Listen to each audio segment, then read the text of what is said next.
Olá! Deixa eu dar um olá aqui para o meu povo do Facebook. Gente, hoje nós tivemos um pequeno atraso. A gente está, inclusive, com um cenário um pouquinho diferente, né? Como vocês sabem, eu estou com o Enem piquititinho. E aí, por conta do deslocamento, hoje a gente precisou fazer num ambiente mais próximo do neném. Ok?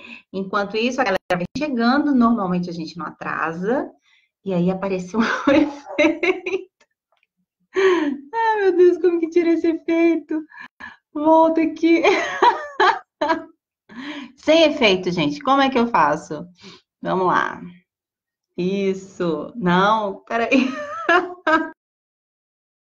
Começado atrasado. Eu comecei aqui com um efeito no Instagram muito doido. Muito doido. Vamos lá. Vamos voltar aqui no Instagram. Isso. Verificando conexão. Vamos ver se está funcionando. Aqui, se está tudo certinho. A gente teve esse pequenino atraso. E quem me acompanha desde 2016 vai lembrar que os nossos primeiros lives tinham esse trem aí sonorizado. Eu acho que o pessoal do Instagram ainda não tá me vendo. Quem tá aqui no Face, me dá um joinha para ver se tá me ouvindo e se tá me vendo perfeitamente. No Instagram ainda nada.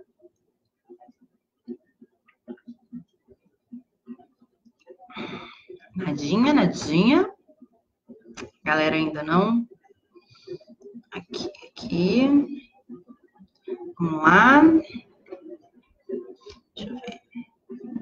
Está tudo certinho. Bem. Precisamos começar o nosso live de hoje. Aqui.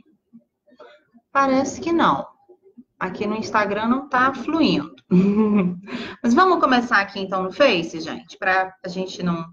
Estou te ouvindo e te vendo. Valeu, Raquel. Obrigada, querida. No Instagram, infelizmente, não tá rolando no nosso... Eu vou até avisar aqui. Só um minutinho, gente.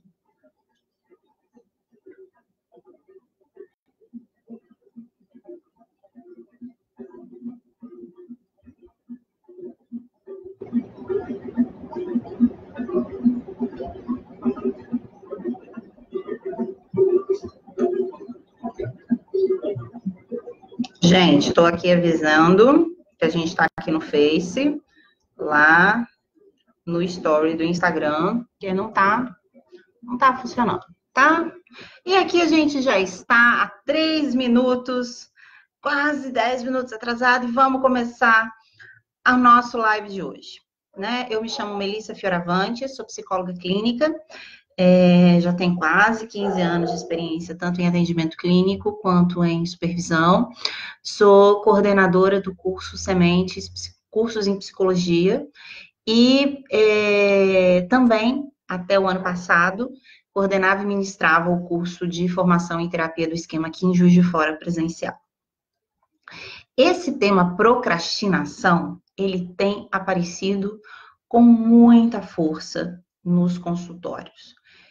Quem estiver me vendo, quem estiver me ouvindo, for psicólogo clínico e tiver essa experiência, né, de ter pacientes com procrastinação, comportamentos de procrastinação, faz os seus comentários aqui com a gente.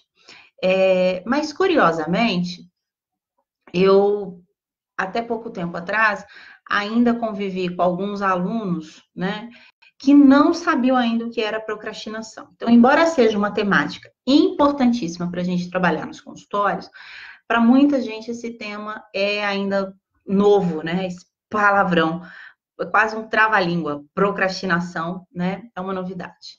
E é muito importante a gente entender que a gente não está falando de preguiça, né? Muita gente vai ter um comportamento procrastinador grave e pode reconhecer isso como um comportamento de preguiça. A família vai dizer, fulano é muito preguiçoso. A própria pessoa vai dizer que ela é muito preguiçosa, que ela não gosta de fazer as coisas, ou que ela deixa as coisas para depois, né? É importantíssimo a gente reconhecer, de fato, quando a gente está lidando com um procrastinador. Bem, eu quero deixar essa palavrinha aqui guardada na caixinha, procrastinação, que é o tema de hoje, para já começar a falar um pouquinho de terapia do esquema, porque o que a gente conversou, né, na proposta é falar sobre procrastinação pela terapia do esquema. Só que para algumas pessoas, a terapia do esquema ainda é uma grande novidade, né? Ela surge aí em meados da década de 90, com Jeffrey Young, e é considerado uma evolução das terapias cognitivas, principalmente para os pacientes graves. O que são esses pacientes graves? Pacientes com transtorno de personalidade, pacientes com ansiedade e depressão recorrente, né? Que conseguem ter uma melhora, mas apresentam recaídas 6 meses, um ano depois. Pacientes que têm dificuldade de seguir o protocolo terapêutico, pacientes que têm dificuldade de formar aliança, ou seja, que as pacientes que vão para frente, que não melhoram, né? E um desses novos pacientes a gente pode colocar aí como os procrastinadores também. São pacientes bem difíceis, tá? Bem, quando a gente vai falar de terapia do esquema, ela não por incrível que pareça, né, ela não é muito diferente da terapia cognitiva tradicional do Aaron Beck que a gente conhece. Mas existe uma ênfase muito grande, isso já é um marco importante, é o reconhecimento dado a importância de se entender a origem dos esquemas, ou seja, como eu vejo o mundo, como eu interpreto o mundo, essa interpretação, essa visão, né, do que eu sou, do que eu represento, do que as pessoas representam, né, o que isso representa afetivamente, essa minha visão de mundo, né, essa minha crença, esses meus esquemas, para a terapia do esquema é muito importante a gente entender a origem disso, principalmente a origem dos esquemas disfuncionais, né? Os esquemas desadaptativos, ou seja, que me fazem agir no mundo, principalmente nas minhas relações interpessoais, com prejuízos significativos. Bem, diante disso, o Jeffrey Young ele vai dizer que, além de nós tentarmos entender a origem desses esquemas, porque a gente reconhece, enquanto terapeuta do esquema, que o esquema não só se origina, mas como ele é ativado em várias circunstâncias, principalmente no momento de agora. Então, não é que a gente vai ficar ligado ao passado e só querer saber da origem e falar de pai e mãe. A gente vai fazer muito isso também. A gente vai falar muito de pai e mãe, a gente vai dar uma cutucadinha no passado. Mas a gente reconhece que nós repetimos muitas maneiras de lidar com esses esquemas quando crianças hoje. E é por isso que eles são muito desadaptativos. Mas, além disso, de reconhecer a importância dessas origens, o Young também vai trabalhar com uma coisa muito importante, que é reconhecer os processos de manutenção desses esquemas. Ou seja, se nós temos esquemas desadaptativos, o óbvio seria que a gente tentasse, né, não mais vivenciar esses esquemas, porque eles são desadaptativos, eles são disfuncionais. Eles não funcionam na minha vida, eles não colaboram para que eu tenha uma vida plena, né? Mas, na verdade, por mais que eles sejam desadaptativos, causem sofrimento, é aquilo que eu conheço. É aquilo que, no meu universo interno, na minha visão de mundo, é o que torna o meu mundo real. E, gente, trocar o mundo, trocar as ideias é muito difícil. Eu não preciso ir muito longe, né? Quantos cientistas nós tivemos aí ao longo dos anos de humanidade que trouxeram novas ideias, né, de mundo, de universo, né, e que isso gerou polêmicas, né? Então, assim, o Sol é o centro do universo, não é mais a Terra. Pronto, vamos matar o cientista. A Terra não é plana, é redonda. Bora matar o cientista. Então, olha a quantidade, né, de provas nós temos aí de que mudar uma teoria causa um frisson danado. Então, no nosso mundo interno, isso também acontece. Então, a gente tem o que nós chamamos de processos de manutenção do esquema. Ou seja, por mais que aquele esquema desadaptativo me cause enorme sofrimento, e aí eu vou chamar de sofrimento todas as emoções negativas, né? As emoções desagradáveis que me vêm junto, raiva, tristeza, angústia, ansiedade, medo, né? É o que eu conheço. Então, eu vou lidar com o mundo o tempo todo de uma forma a manter esses esquemas, tá? E aí, eu posso estar negando que eu me sinto daquela forma. Eu posso aceitar que aquele esquema é tão verdadeiro que eu não brigo com ele. Como eu posso evitar determinadas situações só para não ativar o esquema. Porque também, quando ativo, eu não sei o que fazer com isso.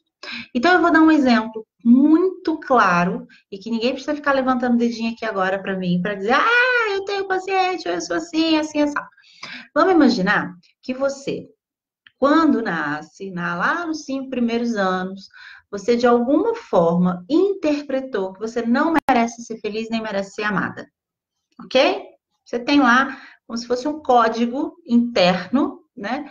De que essa é a sua realidade no mundo. Você não merece ser amada, você não merece ser feliz. Com o passar dos anos, né? E naquela fase em que você vai encontrar, né, um grande amor, né? Quando? Com os 35, 40 anos, gente, porque agora eu sou mãe, né?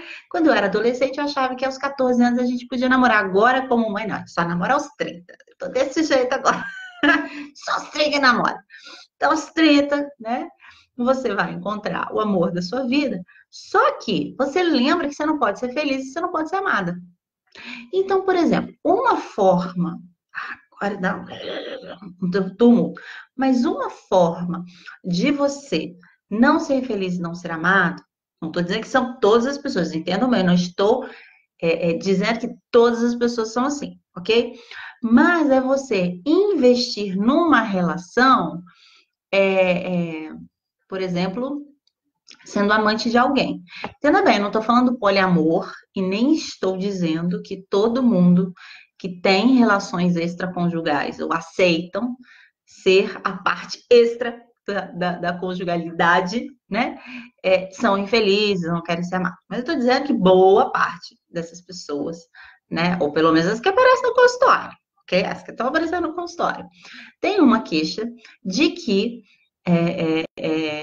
não são prioridade, né? De que não são escolhidos, mas também não conseguem sair dessa relação. E quando você cutuca um pouquinho, essas pessoas vão dizer que, realmente, é porque eu não mereço ser feliz, eu não mereço ser amada, nenhuma me presta, então é melhor estar com ele, sabendo que ele já não presta, do que conhecer alguém e me desapontar, porque todos eles vão me desapontar, né? Então, quando você faz isso, você está resignando, você está aceitando o esquema. Quando você, né, evita o esquema, o que você faz? Você foge das pessoas. Você foge. Então, você foge das relações. Você começa a ter uma paquerinha, começa a poder feitos cai fora, né? Você evita, né, ficar com a pessoa mais 3 ou 4 vezes. Às vezes, em situações mais crônicas, você passa até a ter comportamentos antissociais. Antissociais, não psicopata, mas nada sociais. Vamos melhorar aqui a minha fala, né? Você deixa de ter comportamentos mais sociais. Você deixa de ir em aniversários, em festas, em barzinhos, sair com os colegas, né? Para não ter que conviver com pessoas, porque as pessoas vão te magoar. E como você sabe, como você não nasceu para ser feliz nem amada, é melhor então já evitar a situação. Isso a gente chama de um processo de manutenção de evitação. Bem, e uma última forma que a gente pode manter o esquema, que é a supercompensação, a gente nega a existência desse esquema. Então, são pessoas que hipercompensam, né? Ou seja, a palavra já diz, eu tento compensar em excesso alguma coisa que está faltando. Então, eu posso ser, por exemplo, uma pessoa workaholic, eu posso trabalhar muito com causas humanitárias, e aí eu vou dizer que eu não tenho tempo de me relacionar com as pessoas, ou uma outra forma de aparecer essa hipercompensação é sufocando o relacionamento, sendo absolutamente presente. Quem é que já assistiu aquele filme, né? Como Perder um Homem em 10 Dias? Então, aquela mulher que liga e que está extremamente presente, extremamente melosa, e que com 3 meses já está fazendo planos para daqui a 5 anos, e que sufoca a pessoa, né? Se o outro parceiro for uma pessoa saudável, não vai aguentar muito tempo essa relação. Então, são formas que a gente tem. Bem, por que eu estou fazendo esse resumo? Vocês viram que uma forma, né, que a gente tem aí do processo de manutenção do esquema, a gente chama de evitação. O que a gente tenta evitar? A gente tenta evitar a ativação do esquema. Eu tento evitar, né, trazer dentro do meu mundo interno a ideia de que eu não mereço ser amada e não mereço ser feliz. Porque quando eu penso que eu não mereço ser amada e que eu não mereço ser feliz, eu me sinto triste, frustrada, chateada, com raiva, magoada. Deixa eu só deixar claro que esse eu sei que eu não mereço ser feliz. Não é muito claro, tá? É inconsciente isso para o sujeito. Então, ele evita várias situações. Se a gente leva isso para uma visão da terapia do esquema na parte dos modos, e aqui não vai caber isso, quem tiver interesse em saber sobre os modos do esquema, vocês vão lá nos meus vídeos, que ou estão no Semente Psicologia, ou estão no Psi Melissa Fioravante, tem um live lá específico só sobre modos. A gente vai ter um modo chamado de protetor desligado. Já o próprio nome diz é isso, né? Eu tenho um protetor, mas que ele não funciona muito bem, ele tá meio aéreo das coisas, né? E esse desligado não é só a proteção que não existe, mas como as emoções é que eu não quero que existam. Então, quando eu estou no modo protetor desligado, ou quando eu estou, né, no processo de manutenção de esquema, onde eu evito a ativação desse esquema, e aí, para evitar a ativação do esquema, eu evito situações desses esquemas, né, que ativem esses esquemas, o que eu estou evitando, meu povo? Toda aquela emoção que vem junto com os esquemas. A terapia do esquema, ela enfoca bastante isso, né? As emoções que são trazidas no esquema. Então, se eu não vou encontrar um rapaz, se eu não vou sair com os amigos, ou eu não vou fazer determinada coisa, eu não estou fazendo isso para não me sentir frustrada, para não me sentir magoada, para não me sentir ansiosa. Tá claro isso? Então, agora vamos voltar para aquele primeiro pacotinho do que é procrastinação. Bem, procrastinação. Desculpa, a pausa dramática aqui. Galerinha já tá entrando. Gente, tem alguma pergunta, algum comentário que vocês querem fazer? Galerinha tá aqui em peso. Pena que a gente não conseguiu conectar aqui no Instagram. Semana passada estava meio instável. Aqui nem instável ficou, porque nem abriu, né? Meu celular no Instagram procrastinou total. Procrastinação, gente, é um comportamento que a pessoa tem, né? Insistentemente de adiar, empurrar as atividades, os compromissos, né, que as pessoas têm para frente. Bem, isso é uma coisa muito séria. Recentes estudos a respeito da procrastinação analisaram diversas pessoas e perceberam, veja bem, de todos os comportamentos procrastinadores que nós temos, 61% estão relacionados ao cuidado com a saúde.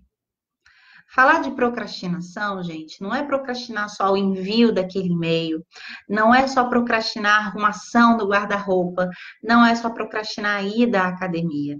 É mais sério do que isso.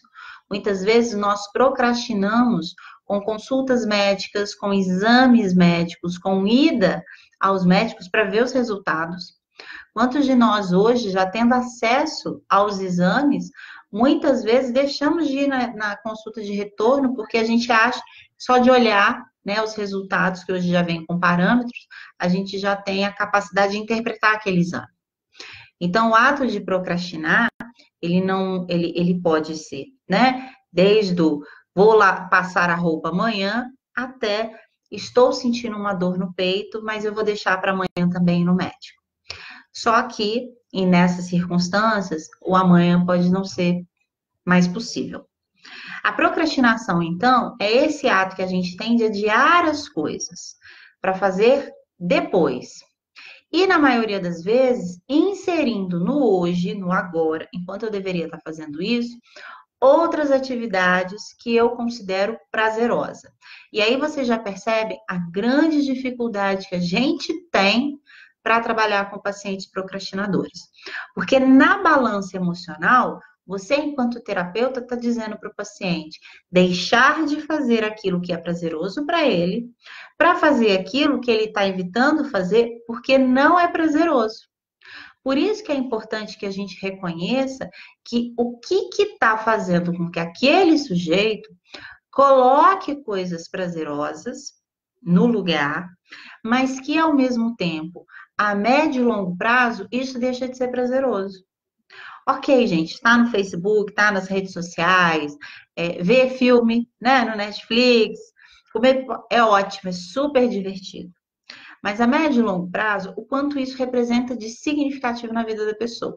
Então, por exemplo, você pode ter um paciente em que ele está perdendo a oportunidade de receber uma promoção porque ele não consegue entregar os prazos como a equipe dele entrega. Porque quando ele chega no trabalho e ele abre o computador, a primeira coisa que ele vai fazer é dar uma olhadinha nas redes sociais. Putz, que ó, mandaram mensagem para mim direto. Espera aí que eu tenho que responder. Depois ele vai dar uma olhada nas notícias do dia. Das notícias do dia, ele viu um assunto específico que ele vai lá e pesquisa. Daquela pesquisa, ele viu, por exemplo, sobre um filme que interessou, que tem uma música nova que está sendo lançada. Aí ele vai lá no Spotify e baixa uma música. Daquela música, ele gostou da música. E aí ele, caramba, nossa, esse cantor é muito massa, eu não conhecia. Ele vai ouvir uma outra música. Bom, ele chegou às 8 da manhã no trabalho, já são 10h30 e ele ainda não conseguiu abrir a caixa de e-mail dele. A gente acha que são só os nossos pacientes.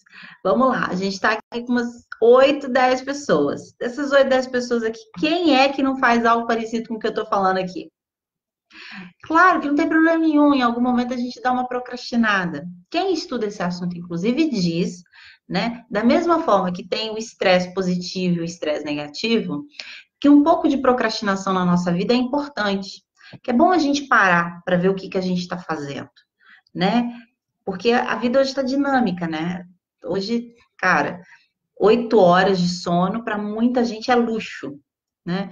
Outro dia eu falei isso com uma pessoa. Ostentação aqui em casa é dormir 8 horas, gente. Ostentação, assim, que Neymar, no iate, nada não. Ostentação é dormir plenamente 8 horas, né? E eu tô falando isso por conta do neném, não.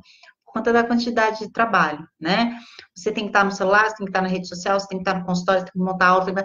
É uma quantidade de coisa imensa que o mundo exige, que a gente tem que estar extremamente dinâmico. Então, dá uma parada no que a gente está fazendo, até vivenciando algo satisfatório, prazeroso, para a gente pensar no que a gente vai fazer amanhã, é bacana. Mas a procrastinação, ela tem que ser encarada de uma maneira também disfuncional. Quando a pessoa começa a ter prejuízos na saúde, quando a pessoa ela começa a ter prejuízos financeiros, profissionais, que não necessariamente financeiro ou profissional, e o interpessoal, porque ela começa a prejudicar as suas relações com a família, né, nas relações amorosas, no trabalho, nas relações interpessoais de trabalho. Então, o que a gente precisa reconhecer dentro do olhar da terapia do esquema é que é possível, e eu não estou dizendo de todas as coisas, que quando esse sujeito está evitando determinada atividade, é provável que haja ali, naquela circunstância, naquela situação, uma possibilidade de ativação do esquema. Ou seja, ele fazendo abrindo aquele e-mail, por exemplo, ele pode estar receoso de que ele vai ter que realizar uma atividade que ele não vai conseguir fazer e que ele não vai ser competente o suficiente para fazer, ou que ele vai dedicar horas do tempo dele e ele não vai ter a gratificação. E quando ele tem todos esses pormenores, né, ele não vai conseguir fazer, ele não vai receber a gratificação, ele não vai se sentir bom fazendo aquilo ali, quais são as emoções que vêm junto? De fracasso, de incompetência, às vezes de desvalor, às vezes de desamor. Então, quando o sujeito ele foge das suas atividades, e eu volto a dizer, meu povo, eu não estou generalizando, pelo amor de Deus, não é para achar que todo paciente que deixa de fazer alguma coisa, ele está deixando de fazer porque ele é procrastinador. A gente tem um encontro só de meia hora aqui, né? Rapidinho. Dá para já que o universo é tão padronizado assim, não. O que eu estou trazendo para vocês é um novo olhar. Por que é tão difícil trabalhar com pacientes procrastinadores? Muitas vezes a gente encara esse paciente como se ele não tivesse motivado. Ah, ele não quer ir para academia, porque ele não está motivado, ele não quer fazer, ele não está afim, ele não está motivado no processo terapêutico, então ele não faz a tarefa de casa que eu estou tá pedindo, né? Porque a procrastinação, ela está se relacionando com uma não ação para uma determinada tarefa e uma ação para outra tarefa, mas o tempo é um só. A gente não consegue fazer duas coisas ao mesmo tempo. E aí a gente começa a criticar o paciente por eles optarem em dormir e não estudar. Optarem em ver Netflix e não ir para academia. Optarem em estar jogando e não entregar o relatório que ele precisa. Mas todas essas atividades, entregar o relatório, mandar o e-mail, estudar, né, fazer, ir no médico, né? Todos eles estão relacionados, se a gente parar para pensar, com esquemas de fracasso, com esquemas de defectividade, com esquemas de dependência e incompetência. Esse esquema, ele tem um entendimento cognitivo. E aí que é a grande sacada. Se a gente simplesmente foca no entendimento cognitivo, ou seja, no que a interpretação disso diz para o paciente, a gente também não vai gerar mudança. Porque o que está ali emperrando essa mudança é a ativação das emoções relacionadas a esse esquema, do medo de ser julgado pelas pessoas, do medo de ser olhado pelas pessoas, de ser tratado como um fracassado, como um inútil, né? Da comparação do que ele fez com o que o colega fez, ele sempre ser colocado como um inferior. Então, o que eu estou propondo aqui para vocês é reconhecerem que a procrastinação, né? Ou seja, na verdade, eu quero propor para vocês que quando vocês tiverem um paciente que não está realizando determinadas atividades, ou a tarefa de casa, ou aquilo mesmo que ele está se propondo a fazer, e na conversa ele não faz, observe, né? Se ele. Ah, isso é preguiça de paciente, ou ele não está motivado. E tente reconhecer em quais pacientes você pode inserir esse novo conceito de procrastinação. E entendendo o que é uma procrastinação e uma procrastinação disfuncional, o que que você tem que pensar? Bem, quais são os prejuízos que essa procrastinação tem, mas quais são os benefícios? Por que que o paciente continua sendo procrastinador? Porque ele não quer ter contato com emoções agradáveis. Primeira coisa que você tem que identificar que emoções são essas. E por que que ele ainda não conseguiu desenvolver habilidades para lidar com essas emoções? Hoje, principalmente as terapias, né, focada nas emoções, as terapias do esquema emocional, algumas terapias até de visão contextual, eles estão tendo esse foco, né, na importância de se trabalhar as emoções. E em nenhum momento a gente fala, quando a gente trabalha as emoções, de eliminar as emoções desagradáveis. A gente não quer fazer isso, né? O Lerry acabou de fazer uma postagem, né, de uma participação dele, acho que é Robert Lerry, se eu não me engano o nome dele, uma participação dele no congresso em Berlim de terapias cognitivas, em que ele falando, né, da importância de saber vivenciar emoções desagradáveis, porque elas de alguma forma elas também são adaptativas. Então a gente não quer que esse sujeito elimine a raiva, os ciúmes, o medo, a ansiedade da vida dele. O que nós queremos é desenvolver habilidades para que esse sujeito consiga viver de uma maneira mais adaptativa as emoções desagradáveis. Se ele consegue fazer isso, ele evita muito a vivência da procrastinação. Ele evita evitar, entendeu? Ele evita evitar. Muito legal isso. Então, nesse sentido, o foco é muito mais emocional na procrastinação do que comportamental. Essa é a pegada. É isso que eu quero finalizar com vocês. Enquanto vocês insistem em trabalhar a procrastinação com montes de metas e ao mesmo tempo, essa não deu certo, troca a meta. Essa não deu certo, troca a meta. Vocês não vão conseguir. Por que vocês não vão conseguir? Porque, na verdade, vocês só estão alimentando o comportamento procrastinador. Para tirar essa procrastinação, vocês precisam reconhecer a origem da procrastinação. E junto com isso, reconhecer quais emoções ele está evitando. É aí que vocês conseguem. Eu falo que é um exemplo péssimo, né? A Associação de Animais aqui vai brigar comigo. Mas não adianta cortar o rabo da lagartixa que ela vai continuar crescendo. né? Você tem uma situação, você tem que cortar a cabeça.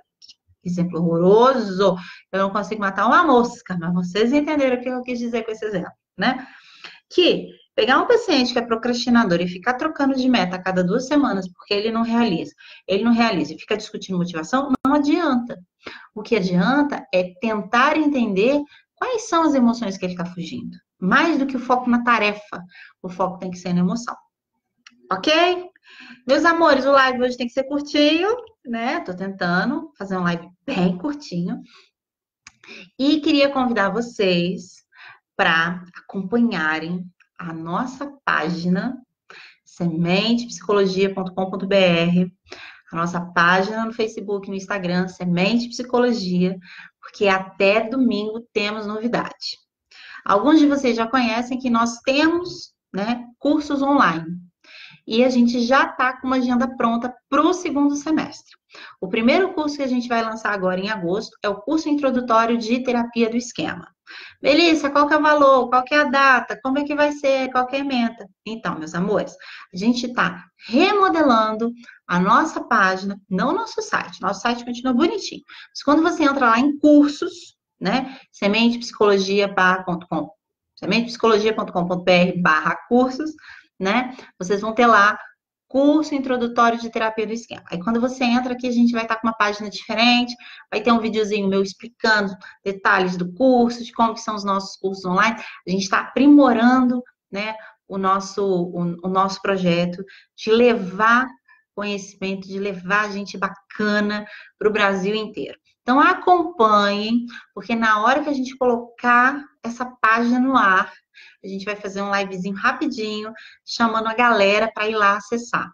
Porque, inclusive, isso eu já posso contar. Deixa eu ver se o Daniel me libera. Galerinha, para quem entrar e fizer, né, logo a inscrição, a gente vai ter para um curto período de tempo a inscrição para o primeiro lote que vai ter desconto. Então, assim, fica ligado, entra no site, entra nas nossas páginas, vê se está rolando alguma novidade. Assim que sair a página, vocês podem ir lá, curso introdutório de terapia do esquema, e dar uma olhada e faz. Que a gente vai ter preço promocional para o primeiro lote que sair, ok? Semana que vem a gente se encontra de novo no próximo live.